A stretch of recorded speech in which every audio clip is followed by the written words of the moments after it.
Hey guys, I got this parts motor here. It's a K301 12 horse Kohler. It's out of a Cub Cadet, and I got it from a guy on Facebook, and I got it primarily to get the flywheel and the starter and the bearing plate and the stator and the head. And this is a K301. I'm going to build a K321 14 horse that goes on a Gravely I have.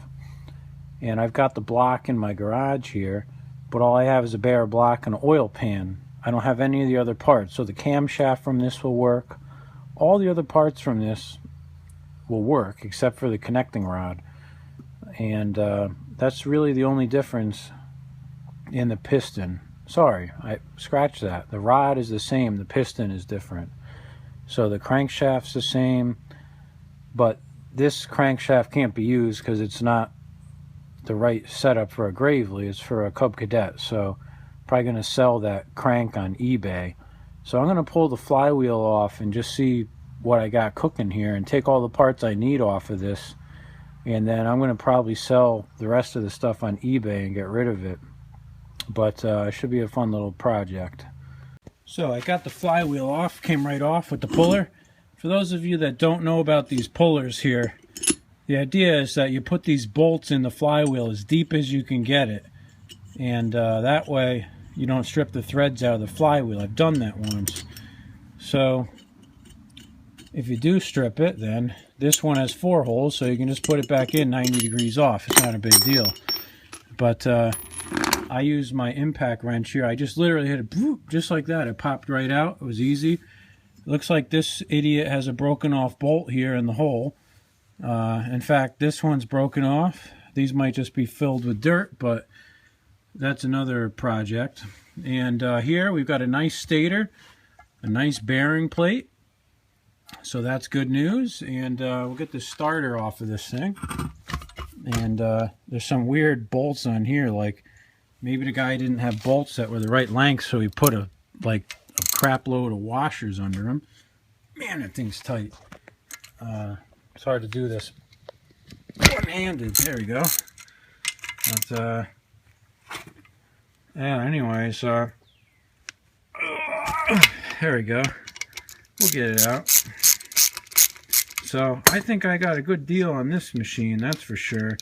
I won't say how much I paid for this. You guys would laugh. And it wasn't free, but it practically was. Alright, I paid 20 bucks for this whole thing. So I made out pretty well with this. I mean, just the starter's worth 40. The flywheels sell on eBay for about 40. Heads are 40 bucks, so stator's 40 bucks, a bearing plate's 25 bucks. Oil pan's 25 bucks. This oil pan here is not the type that's used on a Gravely. It's a shallow pan. It's got these bolts that are recessed. This one has this crazy drain plug on the side here that would come out the frame on a tractor. But you know, I'm happy. I'm gonna strip it down, like I said, and part it out. The head on the Cub has these bolts here that come up. I don't know why they have that.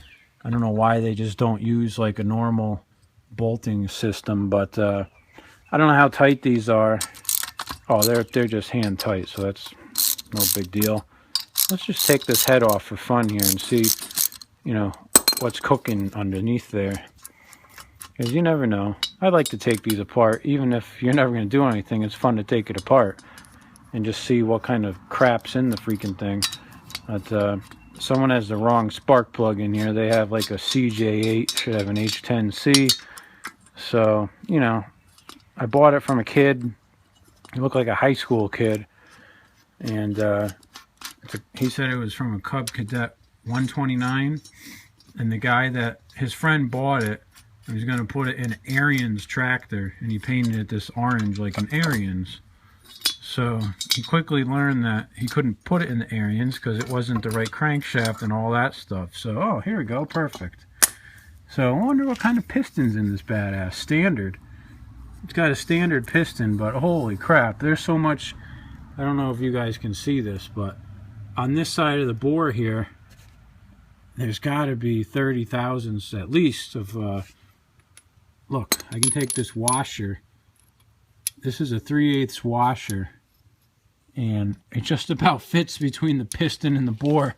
So some idiot was probably running this motor, and it's probably about to blow up because they got the wrong size piston in it, which makes me laugh. But you know, I will take this apart, and maybe we'll go over to the K321 and just look at how these mock up. So here's the K321, and this is a bare block, and as you'll see here, the head gaskets are the same, like I said before. They're all the same. The head itself is the same, with the exception of this one just being orange. But all the bolts line up, all that stuff. So I just basically got to get 4 bolts to put in here where they had studs on the old one. So that's not really a big deal. All I got to do is measure the length of this bolt. These are some thick washers on the OEM ones, but I basically just got to get 4 bolts and 4 washers and we're good. And, you know, this thing will be that much closer to being done. Now, I have a crankshaft that I got, and it should be coming back to me very soon. And I don't remember if there's valve springs in here or not. Is there? Yeah, there is. There's no lifters, though. So, again, I can take all those parts out of that parts motor and put them in here. There's no camshaft in here, so we'll convert that over. Oh, there's no fuel pump either. I wonder if there's a fuel pump on that other motor. We'll have to check. But anyways, that's our little project. There's a governor cross shaft in here. There's no bearing plate on this motor, so that other bearing plate will work fine. There's no stator. That other stator will work fine. There's no points or points cover, no points plunger. We got all that on that parts motor. We got an oil pan down here that will work with this motor, the proper oil pan. So we're in pretty good shape with this one, guys. But we'll go take some more of that other one apart. We'll take off the bearing plate and see what's cooking there with the crank. This Cub motor has this weird dipstick that goes right in the, like the cam cover. The other motors have dipstick that goes in the oil pan. So, you know, I'm just going to take all this off and sell it. And again, this has a governor arm. The other one doesn't. It's got this piece of the governor here with the spring. The throttle linkage that I use will have a rod that will go from this hole over here to the blower housing, and there'll be a pivot on the blower housing, and the throttle cable comes in this way to that pivot. And you know, got a nice points cover here. So we'll strip this down a little more and you know, go from there. So I'm a little curious if the starter works, so I just rigged it up to my battery pack here, and we'll just hit it and hey, it worked. What do you know, the starter's good. All right, so I got the oil pan off, and you can see here that someone took the balance gears out, so someone's been in here before. I'm going to take the rod off here, and I'm just going to use my impact wrench because these rod bolts are pretty tight, and we'll get them loose. And we'll take a look at the crank. The crank looks nice. It's not all scored and stuff, but let's see if we can pull this piston out, and we'll go from there. So usually if you move the motor up into this position, it can give that rod like a push just up a hair so that you can push the piston back, or the crank back around. So let me give that a shot. Then what you do is you take off this bearing plate and drive the whole crankshaft out that way, and you should have it out. Well, I just took the 4 bolts out of the bearing plate, and that's it, man. The whole crank's coming out now. So what I need to do is skillfully try to pull this out of the hole there with one hand. Ooh, I'm going to turn this off for a second because I don't want to score it. Oh, I got it. It's all right. I got it. Hold on a second. I'm going to turn the camera off and pull it out. So I got the crank out. It looks pretty nice. I'm going to bring it inside and measure up the specs on it and see what it mics out at. I'm sure that the micrometer police will be out yelling at me. I've got a micrometer, but for purposes of what we're doing here, I'm just going to use this little caliper from Harbor Freight. I do have the right Starrett micrometer if I want to use it, and we're measuring in real nice here. 1.496. 1.496. 1.494. So that tells me that it needs to be turned down to 10 under, basically. So whoever buys this probably would turn it down. So I'll get the micrometer now, and we'll do it the real way. So here's my little micrometer, and it's set at 1.5 right now. So, oh, it's just about at the right spot. So I'm going to measure this. Oh, let's see, here we go. 1.4. It's very hard to read these. I'm not good at this yet. But you see the 5, and then it's on like 24. So what 25 would be 1.5 exactly. So if I'm at 24, it means it's 1,000th under. So it'd be 0.499, which would be an acceptable range for the crankshaft. So I think I'm going to put this camera down and measure it a little more precisely, and then we'll see where we're at exactly. Well, this is the piston that was in that motor, and if you can see the side over here, it's very worn. It's just burnt basically, and it's all grooved out and everything. So that was where I was seeing that big gap was really deceiving, because the piston's really shot. But also, if you look inside the rod, you know, there's no bearings in these rods. They just have a fit, if you will. That's really grooved out and worn in there. But I bet this thing had a knock to it. You can see that ring right around the center there. So I'm going to throw this piston in the scrap pile, and this rod in the scrap pile. But you know, it's kind of fun, like I said to begin with. It's just kind of fun to take these things apart. And this is an aftermarket rod and piston, I'm pretty sure.